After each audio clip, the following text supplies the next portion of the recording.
You know, in the huge world of freight and logistics, there's a giant called XPO that's making a really counterintuitive bet. They're actually getting smaller to get stronger, and it's a high-stakes gamble on the entire future of the industry.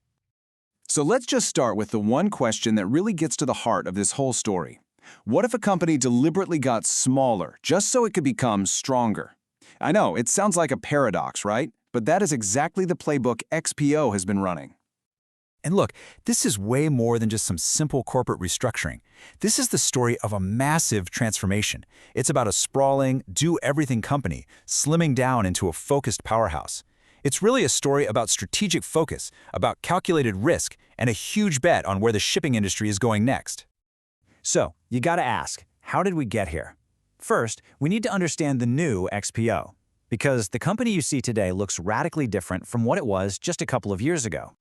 And believe it or not, this all happened super fast. In just over a year, XPO spun off its huge contract logistics business into a new company called GXO. Then it spun off its tech brokerage platform into another company, RXO. So what was left? Well, that's the XPO of today, a pure-play specialist in what's known as less-than-truckload, or LTL freight. They've basically gone from being a jack-of-all-trades to a master of one. And as a master of LTL, XPO has built this really powerful competitive moat, that wall that protects its profits.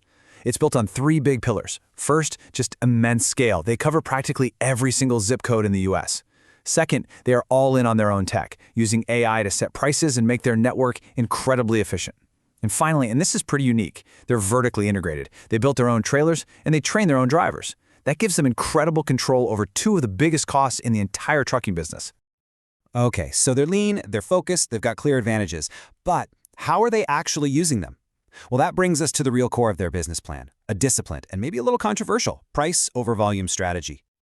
Yeah, they have a name for it, LTL 2.0, and it's all about making one crucial trade-off. Instead of chasing every single piece of freight out there, they are laser-focused on high-quality, profitable shipments. They use their insanely low 0.3% damage ratio as a key selling point to command higher prices or yield. And here's the kicker. They are perfectly willing to turn away unprofitable business, even if it means their total volume of shipments goes down. And you can see this isn't just a theory, right? Take a look at the actual numbers from a recent quarter. Yield, that's the price they're getting for their service, is up a really healthy 6.1%.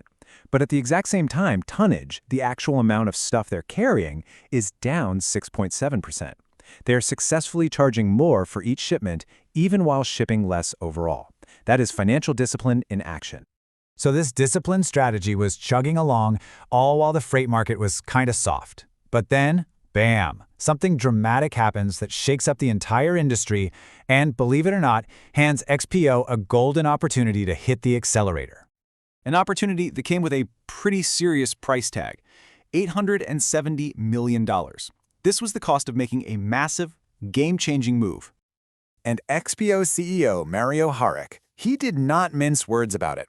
He called it a once-in-a-generation opportunity. And he wasn't buying a competitor's company. He was buying its bones right after it went bankrupt. So here's what went down. In late 2023, one of XPO's biggest competitors, Yellow Corporation, went belly up. XPO swooped in and bought 28 of their best service centers for that $870 million. This one move instantly added almost 3,000 new loading doors to their network. I mean, to build that from scratch would have taken years and been a nightmare of zoning and construction. Instead, they just leapfrogged the whole process, massively accelerating their LTL 2.0 plan practically overnight. Okay, but making a huge move like that, especially during an industry downturn, that is not a risk-free play. And for XPO, the path forward has some pretty significant headwinds. First off, the entire industry is still in what everyone's calling a soft freight environment. There's just less stuff to ship right now. And that huge network expansion means XPO is now carrying around 30% extra capacity, which is a drag on short-term profits.